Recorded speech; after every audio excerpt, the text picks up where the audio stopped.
बिस्मिल्लाहिर्रहमानिर्रहीम। मुझा मारू आयल मेहमान सुघड़ सालक बुद्धदड़ नाथ खान असा जो मेजबान डॉक्टर साहब हाफिज साहब।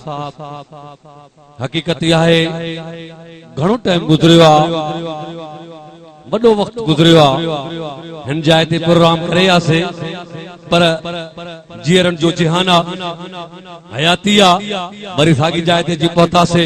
प्यारा पीरी मुझे तरफ खां सभिन दोस्तन के अस्सलाम वालेकुम या अली मदद।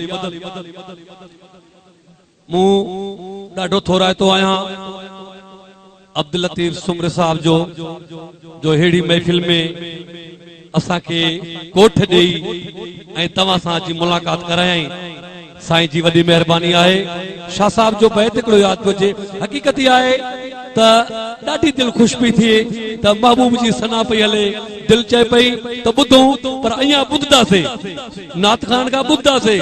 शाह साहब जो बैत हिकिड़ो याद पहुचे त अल्लाह ॾाही मथियां जे ॾाहियूं ॾुख ॾिसन। अल्लाह ॾाही मथियां ॾाहियूं ॾुख ॾिसन। मूसा मूं पिरन भोराई में बाल कया। शाह साहब तो चए सेवा कर समुद्र जी। पढ़ल लिखल वेठा आयो समुद्र तो समुद्र कह ताकत आयो समुद्र की सेवा करे वो मुजादा भेटाई जो बैठ थी। भेटाई तो चए सेवा कुरान जी कर सेवा आलबैत जी कर। समुद्र जी सेवा न करे सकते सेवा कर समुद्र जी। जिथे जर वहे तो जाल सवे महन तासीर में माणिक मोती लाल जे मासो मिले माल तो पूजारा पुर थिए सिर्फ जरी मिले। शाह साहब तो चए रोपो थियो जुड़ो।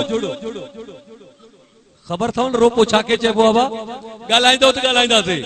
रोपो चइबो आ चांदी के रोपो थियो जुड़ो ऐं सोनू उठो मींह पर चंड्रो तनीले नी उता ही उजारा विया।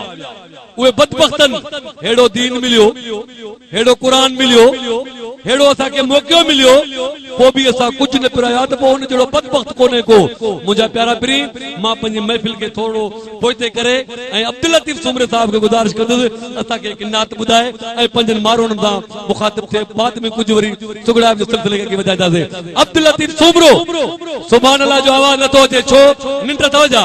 सुभान अल्लाह सुभान अल्लाह सुभान अल्लाह।